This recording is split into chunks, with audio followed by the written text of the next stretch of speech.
नमस्कार। सहयोग टीवी देखने वाले तमाम दर्शकों को हमारा नमस्कार। और आज मैं बताने जा रहा हूँ 11 ऐसे सवाल जिनका मैं वैज्ञानिक कारण बताऊँगा कि वो कौन से ऐसे सवाल हैं जिनका वैज्ञानिक आधार है। कहने का मतलब है कि जैसे कुछ लोग किसी चीज़ पे अंगुली उठाते हैं तो अंगुली उठाना जायज़ नहीं है, क्योंकि वो वैज्ञानिक वजह है उसकी, जो उस तरह के सवाल हमारे बीच आते हैं। जैसे महिलाएं मांग में सिंदूर क्यों लगाती हैं, लोग माथे पर टीका क्यों लगाते हैं, लोग माला क्यों जपते हैं, लोग गले में माला क्यों पहनते हैं, लोग सूर्य को अर्घ क्यों देते हैं। इस तरह के 11 सवालों का जवाब दूंगा, लेकिन सब प्रश्नों का जो उत्तर होगा वो वैज्ञानिक आधार के साथ होगा। तो बिल्कुल इस वीडियो को अंत तक देखना ना भूलें। और उसके बाद अगर आपको लगता है कि हकीकत में सहयोग टीवी के माध्यम से आपको कुछ अच्छी चीज़ें, नई चीज़ें मिल रही है, तो आप ज़रूर इसको सब्सक्राइब करिएगा, मुझे इतना विश्वास है। धन्यवाद। इसी तरह से सहयोग टीवी बिल्कुल देखते रहिए और लास्ट तक इस वीडियो को देखना ना भूलें। तो सबसे पहला प्रश्न है, ताम्र पात्र में भोजन न करने के पीछे का वैज्ञानिक कारण क्या है। ताम्र पात्र में जल के अतिरिक्त अन्य पदार्थ रखने पर भोजन और तांबे के पात्र से रासायनिक प्रतिक्रिया होने लगती है, जिससे पात्र में रखा हुआ भोज्य पदार्थ विकृत होने लगता है। दूसरा प्रश्न है, व्रत उपवास रखने का वैज्ञानिक कारण क्या है। धार्मिक विचारधारा के अनुसार देवी देवताओं को प्रसन्न करने के लिए व्रत उपवास रखना चाहिए। देवी देवता प्रसन्न होने पर भक्त को मनोवांछित फल प्रदान करते हैं। वैज्ञानिक दृष्टिकोण से उपवास रखने का कारण यह है कि अन्न में एक प्रकार का नशा होता है, मादकता होती है। भोजन करने के बाद आप स्वयं अनुभव करते होंगे कि आलस्य आता है, कभी कभी पेट में गैस या खट्टी डकार आने जैसी विकार भी उत्पन्न हो जाते हैं। शरीर के सौष्ठव को बनाए रखने और अन्न की मादकता को कम करने का एकमात्र साधन है उपवास। आज के अत्याधुनिक फैशन परस्त युग में लोग डाइटिंग भी करते हैं, मोटापा कम करने के लिए भी उपवास रखते हैं। जो तीसरा प्रश्न है, शंख में भरा जल छिड़कने का वैज्ञानिक कारण क्या है। शंख ध्वनि करने वाले व्यक्ति को दमा की बीमारी, श्वास रोग, फेफड़ों का रोग, इन्फ्लुएंजा आदि नहीं होता। यदि कोई व्यक्ति बोलने में हकलाता है तो उसे बार बार शंख फूंकने दिया जाए तो वह हकलाना उसका कम हो जाएगा। जो चौथा प्रश्न है, महिलाएं मांग में सिंदूर लगाती हैं, उसके पीछे वैज्ञानिक कारण क्या है। ब्रह्मरंध्र और अधमी नामक मर्म स्थान के ठीक ऊपर स्त्रियां सिंदूर लगाती हैं, जिसे सामान्य भाषा में सीमंत अथवा मांग कहते हैं। पुरुषों की अपेक्षा स्त्रियों का यह भाग अपेक्षाकृत कोमल होता है, क्योंकि सिंदूर में पारा जैसी धातु अत्यधिक मात्रा में पाई जाती है, जो स्त्रियों के शरीर को विद्युतीय ऊर्जा को नियंत्रित करता है और मर्म स्थल को बाहरी दुष्प्रभावों से बचाता भी है। अतः वैज्ञानिक दृष्टि से भी स्त्रियों को सिंदूर लगाना आवश्यक है।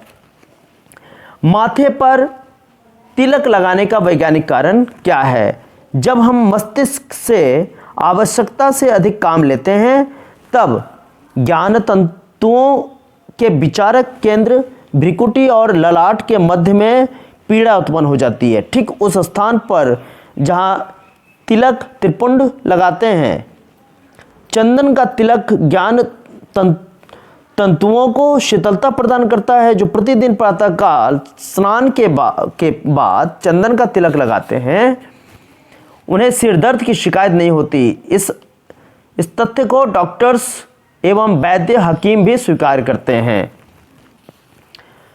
ये पांचवा था। और अब छठा प्रश्न है, सीखा रखने का वैज्ञानिक कारण क्या है? जी,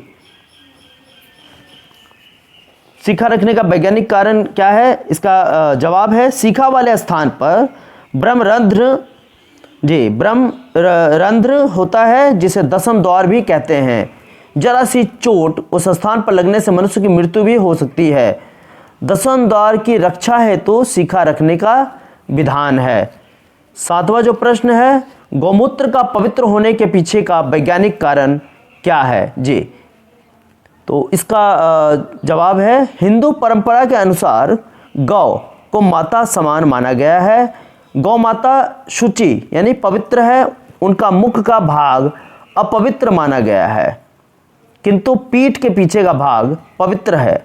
गौमूत्र का सेवन इस्तेमाल करने से प्लीहा और यकृत के रोग नष्ट हो जाते हैं, ऐसे प्रमाण मिले हैं। गौमूत्र कैंसर जैसे भयानक रोगों को भी ठीक करने में सहायक है।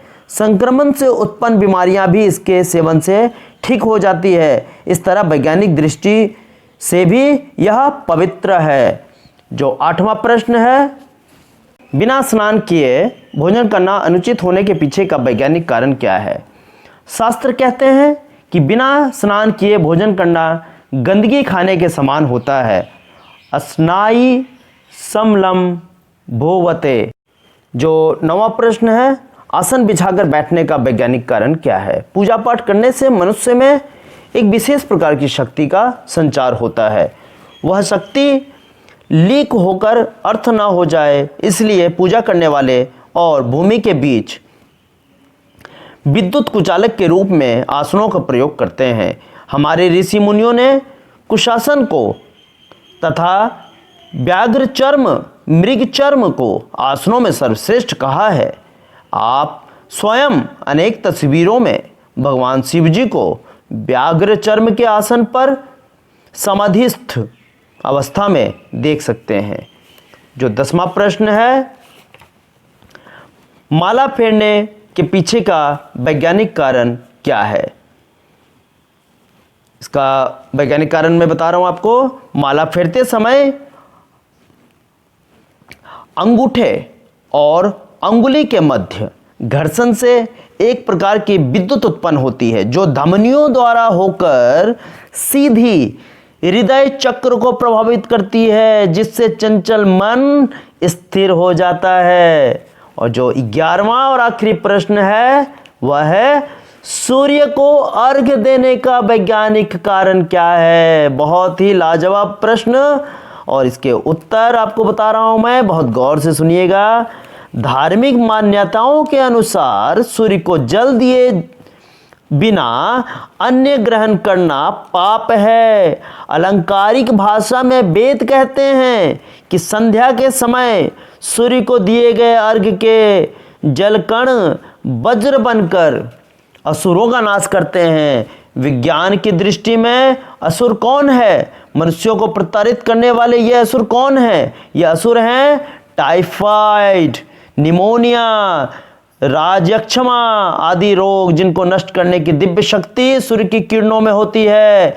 एंथ्रेक्स के वायरस को कई वर्षों के शुद्धिकरण से नहीं माफ कीजिएगा, एंथ्रेक्स के वायरस जो कई वर्षों के शुद्धिकरण से नहीं मरते, वो सूर्य की किरणों से 1-1.5 घंटे में मर जाते हैं। हैजा, निमोनिया, चेचक आदि के कीटाणु पानी में डालकर उबालने पर नहीं मरते, किंतु सूर्य की प्रभात कालीन किरणों से शीघ्र ही नष्ट हो जाते हैं। सूर्य को अर्घ्य देते समय साधक के ऊपर सूर्य की किरणें सीधी पड़ती है। शास्त्र अनुसार प्रातः काल पूर्व की ओर मुख करके तथा संध्या के समय पश्चिम की ओर मुख करके जल देना चाहिए। जल के पात्र को छाती के बराबर ऊंचाई रखकर जल गिराएं और लोटे के उभरे भाग को तब तक देखते रहें जब तक जल न समाप्त हो जाए। ऐसा करने से आंखों में मोतिया बिंद नहीं होती। बहुत बहुत धन्यवाद सहयोग टीवी देखने के लिए, और इस चैनल को सब्सक्राइब करना ना भूलें, क्योंकि यह आपके अच्छे के लिए है, आपके हमेशा फ़ायदे के लिए। सहयोग का मतलब सपोर्ट, यानी सभी के सपोर्ट के लिए, सभी के मदद के लिए यह चैनल है। बहुत बहुत शुक्रिया हमारा साथ देने के लिए। थैंक यू, धन्यवाद।